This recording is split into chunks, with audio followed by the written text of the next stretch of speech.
प्रेक्षकांनो, इंद्रायणी या मालिकेच्या आजच्या भागामध्ये आपल्याला असं पाहायला मिळतं. पण त्याआधी तुम्ही चॅनलला सबस्क्राईब केलं नसेल तर प्लीज करून घ्या, म्हणजे मालिकेचे पुढील अपडेट्स आपल्याला पाहायला मिळतील. तर आपल्याला असं पाहायला मिळतं की इकडे इंदू आणि आदू खेळत असतात घराच्या अंगणात. तेवढ्यातच तिथे दत्तोबा बाहेर येतात आणि ते इंदूला म्हणतात, चल आपल्याला तालुक्याच्या गावाला जायचं आहे. आदू म्हणतो, थांबा आत्तोबा, मी पण येतो. दत्तोबा म्हणतात, तुम्हाला नेलं असतं अधोक्षज महाराज, पण मोठ्या बाई मलाच कावतील, त्यामुळं नको. इंदू, चल बरं लवकर. इंदू म्हणते, अहो पण कशासाठी जायचं आहे? दत्तोबा म्हणतात, करिश्मा दीदीला आणायला जायचं आहे. इंदू म्हणते, अयो मायो, करिश्माताई इकडे येणार आहे? मग दत्तोबा आणि इंदू तिकडे जातात. इकडे अंताजी म्हणतो, आनंदी मी जातोय. आनंदी म्हणते, थांबा, चहा झालाय, घ्या. नारायणी दे. मग अंताजी नारायणीला विचारतो, जावई बापू कुठं आहेत? नारायणी म्हणते, येत आहेत, आणि ती तिथून निघून जाते. अंताजी म्हणतो, आनंदी इकडे ये ग. आनंदी म्हणते, काय? अंताजी म्हणतो, आपल्या नारायणीची भीती गेली नाही का अजून सासरी जायची? आनंदी म्हणते, ती कशाला कुठं जाईल? अंताजी म्हणतो, एवढं तालेवर स्थळ बघून दिलंय आणि तिला काय इथं ठेवायची आहे कायमची? आनंदी म्हणते, नाही अहो, पण ते. अंताजी म्हणते, पण किंतु परंतु काही नाही. तू विंध्य सरकारांशी बोलून घे. ती विंध्य सरकारांची बहीण असेल ना, तिचा प्रॉपर्टीवर डोळा असेल, ती लुबाडून घेईल सगळं. आणि हे बसतील दोन्ही हाताने बोंबलत. आणि अंताजी दिग्रजकरांची मंडळी म्हणून तुझं काय कर्तव्य आहे की नाही? आनंदी म्हणते, हां, सांगते तिला. असं म्हणत ती जातच असते. तेवढ्यात अंताजी तिला थांबवतो आणि म्हणतो, काय करपायला लागलंय का तिकडं? बस इथं, महत्त्वाचा विषय बोलतोय ना, बस. आता जावई बापूंना घरजावई करून घेतलंय का आपण, असं त्यांना बाकीच्यांना वाटतंय.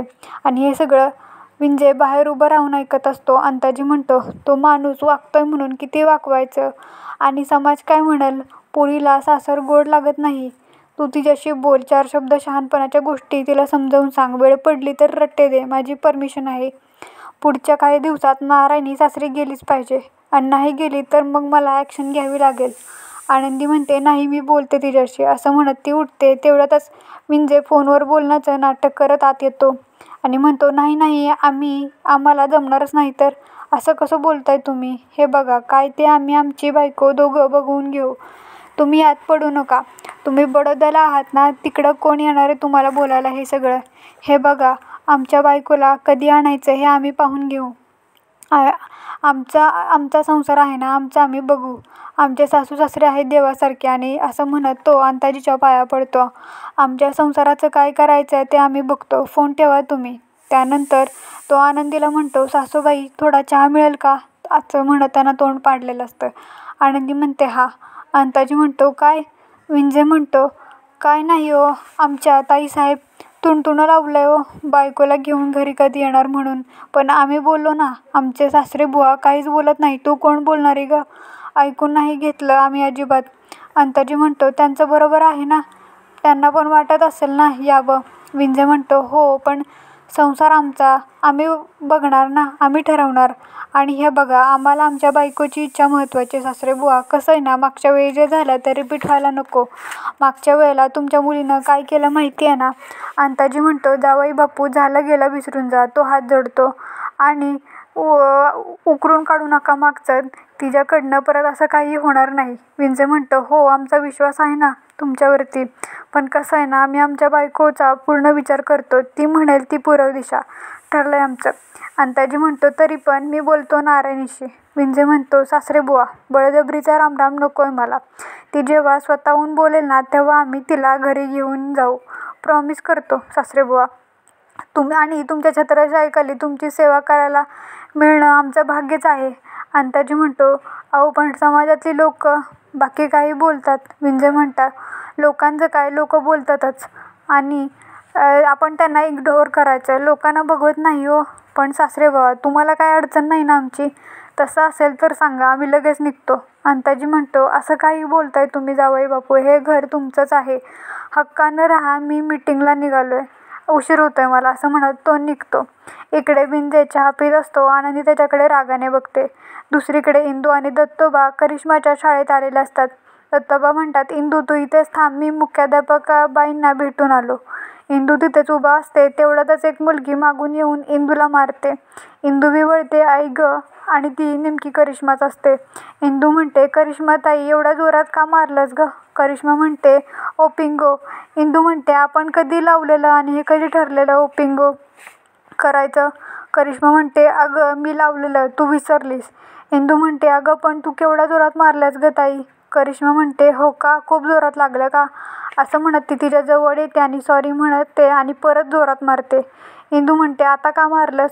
करिश्मा म्हणते, बेटिंगो कुठं म्हणालीस? अगं मार पडणारच ना. इंदू म्हणते, ओ पिंगो, बेटिंगोचा खेळ त्या दोघीत सुरूच असतो. इंदू म्हणते, आता आता का मारायला येतेस? करिश्मा म्हणते, कारण मी ताई आहे, करिश्मा ताई, आणि ताई बहिणीला काही मारू शकते, काहीही करू शकते.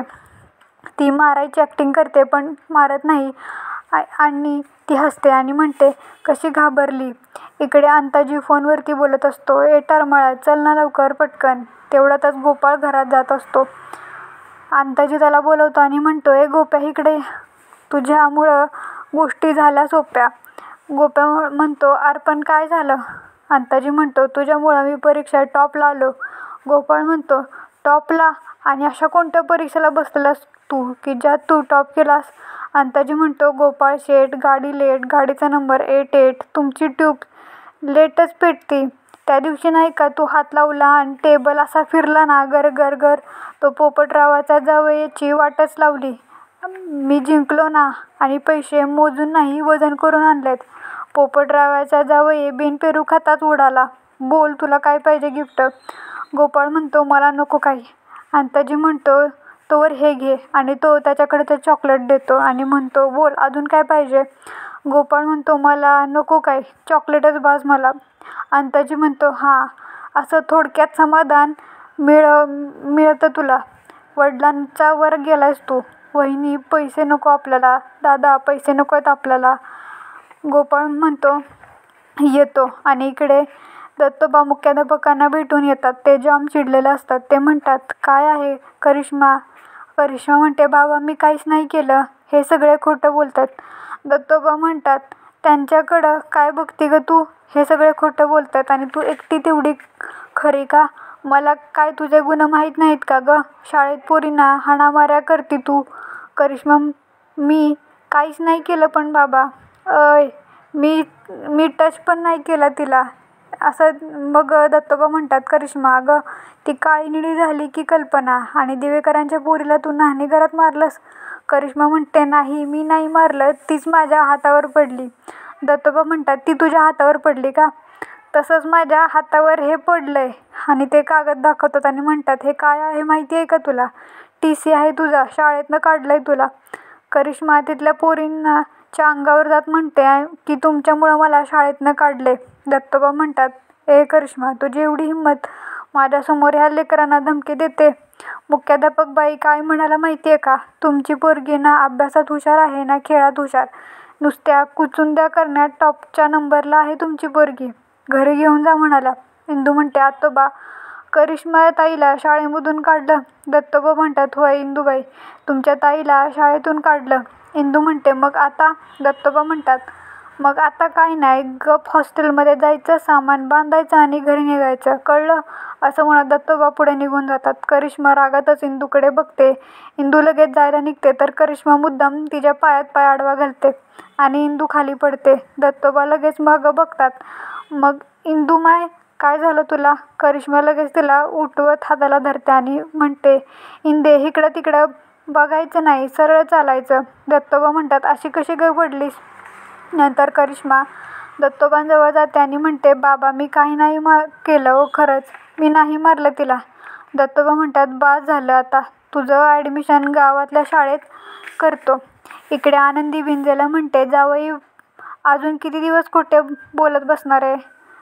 विंजे म्हणतो, बापू राहिलं.